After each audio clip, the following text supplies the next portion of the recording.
네, 얼마 전에 새벽 기도의 시간을 통해서 낙천주의자 다윗 이와 같은 제목으로 말씀을 전한 것을 기억합니다. 그렇게 말씀을 전한 다음에 제 귓가에 계속해서 낙천주의자 다윗, 네, 이런 말이 맴돌고 있습니다. 어제 우리가 함께 살펴본 시편 22편도 그렇습니다. 중후반까지의 주제는 다윗의 고난을 다루고 있습니다. 그런데 막바지 부분은 다윗이 하나님께 대한 찬양과 영광을 돌리는 그 찬송으로 가득한 것을 우리가 함께 읽었습니다. 다윗이 시편을 쓰면서 결론을 내릴 때에 그는 결코 어둡게 결론을 내리지 않는 것을 우리가 보게 됩니다. 그는 저 영광스러운 천상의 예배로 시편을 마무리하고 있습니다. 말 그대로 낙천주의자의 모습을 보이는 다윗입니다. 오늘의 시편 23편도 그렇습니다. 우리가 잘 아시는 대로 다윗의 삶에는 많은 풍파가 있었습니다. 그런데 1절부터 포문을 여는 것을 보게 되면은요, 이렇게 말하지 않습니까? 여호와는 나의 목자시니 내게 부족함이 없으리로다. 이렇게 말합니다. 이렇게 밝게 시편을 시작합니다. 소망을 가지고 시작합니다. 만족을 가지고 시작합니다. 다윗의 사람됨 자체가 통째로 변화가 되어서 그는 거듭난 인물이라는 그런 느낌을 우리에게 줍니다. 지상에 살아가면서도 천상을 살아가는 사람이다, 이렇게 부르고 싶습니다. 그리고 우리도 그와 같은 사람이 되면 얼마나 좋겠는가 하는 생각을 가집니다. 다윗처럼 살아가면 얼마나 좋겠는가, 이런 생각을 합니다. 우리의 심령 깊은 곳에서 흘러나오는 만족이 있고 감사가 있는 사람, 이것이 우리가 추구할 사람됨이라는 생각이 듭니다. 다윗의 이렇게 풍파가 많았던 인생길을 잠깐 살펴보면요, 그에게는 이 뼈저린 범죄의 순간이 있었습니다. 그로부터 다윗은 긴 회개의 시간을 보낸 것을 우리가 찾아볼 수 있죠.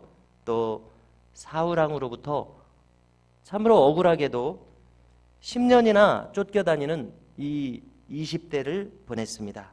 또 사랑하는 아들 압살롬의 반역이 있어서 그는 괴로웠습니다. 나단 선지자가 예언했던 대로 우리아의 아내를 범했기 때문에 당하는 형벌이라는 생각을 그는 했을 것 같습니다. 자, 이렇게 그의 인생에는 많은 환난과 쓰라림들이 있었습니다. 그럼에도 불구하고 이 시편 23편을 보니까 다윗은 그 어두운 요소를 다 극복했습니다. 세상 사람들은 아마 다윗을 보고 말할 것입니다. 그는 빛바랜 사람이다. 또 사람들은 말할 것입니다. 그는 흠이나 점이나 주름 잡힌 것이 많은 사람이다, 이렇게 말할지도 모릅니다. 그러나 다윗은 그 모든 어둡고 쓰라린 것들을 자기도 인정하고 그 너머로 나아갔다고 말하고 싶습니다. 그는 자기를 볼 때 자기도 변덕이 심하고 허물이 많고 언제라도 자기가 범죄할 수 있는 한낱 인간에 불과한 자신을 신뢰하지 않았다고 생각합니다. 자, 실제로 다윗은 사무엘하 마지막 부분에 보면은 노년에 노욕을 부렸습니다. 사무엘하 마지막 부분을 보니까 그는 최측근인 요압 장군의 만류에도 불구하고 인구조사를 감행했습니다. 그것은 이 다윗의 또 다른 치부입니다. 무엇인가 대규모 군사 행동을 일으키려고 자기 힘이 얼마나 되나 인구조사를 했던 것입니다. 자, 그런데 하나님께서는 이것을 좋아하지 않으셨습니다. 하나님은 인구조사가 마친 다음에 징계를 내리셨습니다. 선택하라고 하셨습니다. 본인이 징계를 받을 것인지 백성이 징계를 받게 할 것인지. 자, 다윗은 백성들이 전염병으로 죽는 것을 선택했습니다. 이것은 계속되는 다윗의 치부입니다. 자, 이것이 우리에게 주는 교훈은 무엇입니까? 아무리 훌륭하고 의로운 신앙이라도 노년에 가서 또 잘못된 판단을 할 수 있다는 것입니다. 이처럼 인간은 믿을 수 있는 존재가 아닙니다. 영원히 그의 신앙을 기릴 수 있는 그런 존재가 아닌 것을 또 확인합니다. 자, 이렇게 미래에 또 큰 허물을 저지를 수 있는 가능성을 가진 인간임에도 불구하고 다윗은 자기의 그 어리석은 모습 너머로 나아간 것을 이 시편에서 봅니다. 자신의 과거, 현재, 미래 신뢰할 수 없는 자기의 인격 너머로 나아갔습니다. 그 너머에는 변함없으신 하나님이 계십니다. 그 하나님은 나의 목자이십니다. 부족함이 많고 부족한 인격인 나, 죄가 많은 나, 장차 노욕을 부릴지도 모르는 나, 이 나를 살게 하시는 하나님이 나 너머에 변함없는 모습으로 나의 목자 되신 모습으로 서 계시다는 사실입니다. 그래서 다윗은 저는 부족함이 없습니다 이렇게 말하고 있습니다. 내가 또 잘못 판단해도 나를 다시 하나님께서 기뻐하시는 길로 돌이켜 가도록 그의 지팡이와 막대기가 나를 인도하실 것입니다. 이 목자가 계시기 때문에 저는 부족함이 없습니다. 이렇게 고백하고 있다고 생각합니다. 이 목자께서는 나를 푸른 초장으로 쉴만한 물가로 인도하시는 목자십니다. 내 영혼이 소생 다시 살아나게 하실 목자십니다. 자, 그런데 왜 그렇게 하십니까? 우리가 이어지는 시편 구절들을 통해서 볼 때 자기 이름을 위하여 의의 길로 인도하시느라고 그렇습니다. 자기 이름을 위하여. 자, 무슨 뜻입니까? 이 말은 다윗의 인생과 다윗의 일은 이제 다윗 자신의 일로 끝나지 않는다는 것입니다.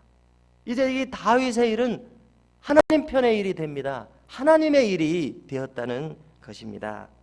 한번 이 다윗을 하나님의 양떼의 명부에 적은 이상 이제 다윗만의 일이 아니라 이것은 목자이신 하나님의 일이 되고 있더라는 것입니다.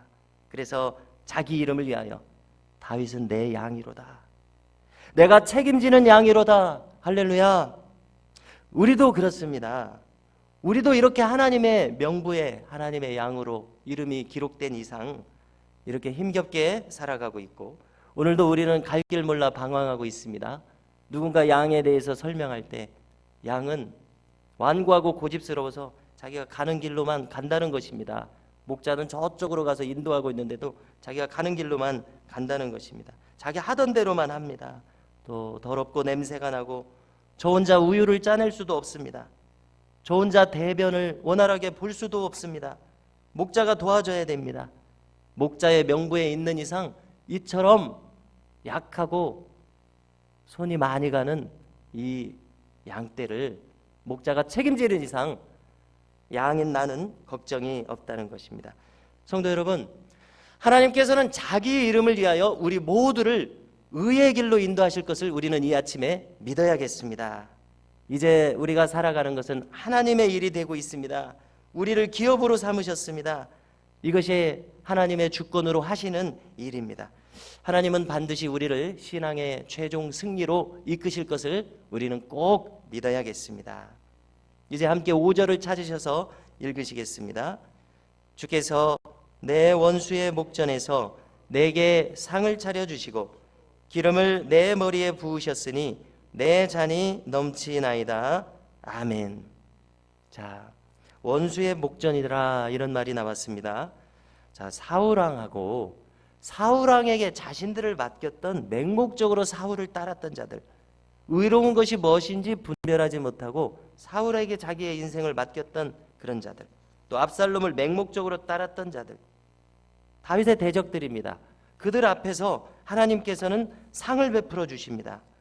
하나님께서 상을 베풀어 주신 결과 다윗의 인생을 또 돌이켜보면 저 북쪽의 10지파의 장로들이 나라를 들어서 다윗에게 바칩니다.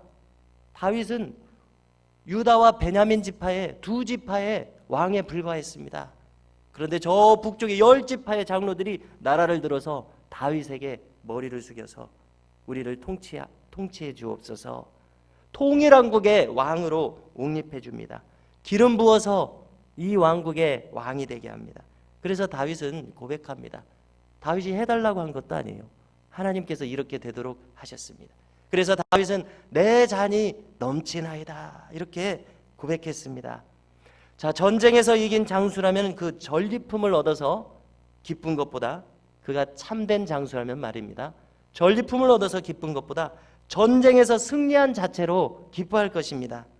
저 북이스라엘의 10지파가 나라를 들어서 자신을 통일왕국의 왕으로 옹립한 것 때문에 자기의 잔이 넘친다고 다윗이 고백하는 것이 아니라 일이 이렇게 되도록 인도하신 그 하나님 은혜가 감사해서 10나라가 오든 10지파가 오든 한 지파가 오든 이렇게 하도록 하신 하나님 은혜가 감사하다는 것입니다. 그 은혜를 생각하니까 자기 잔이 넘친다고 고백했다고 생각합니다. 자, 어찌된 일인지 다윗은 자기의 부족한 인격에 주목하고 거기에 걸려 넘어지지 않았습니다. 자기의 허물이 나타났음에도 불구하고 그는 하나님을 볼 수 있는 사람이었습니다. 큰 승리가 자기에게 왔어도 그 승리에 자기 마음을 뺏기지 않고 그 승리를 주신 하나님의 은혜를 생각했다고 생각합니다. 그래서 내 잔이 넘치나이다 라고 고백했습니다. 자, 다윗의 마음은 항상 하나님을 향하고 있는 것을 우리가 발견하게 됩니다. 우리가 흔히 주바라기라고 말하지 않습니까? 정말 다윗은 항상 해를 바라보는 해바라기처럼 하나님께 집중하고 있었구나. 그렇다면 우리도 늘 모든 우여곡절과 모든 풍파와 모든 혼란스러운 것에도 불구하고 그 너머에 있는 하나님을 바라보는 우리가 될 수 있기를 간절히 소망합니다. 이제 마지막으로 6절을 읽겠습니다. 함께 읽으십니다.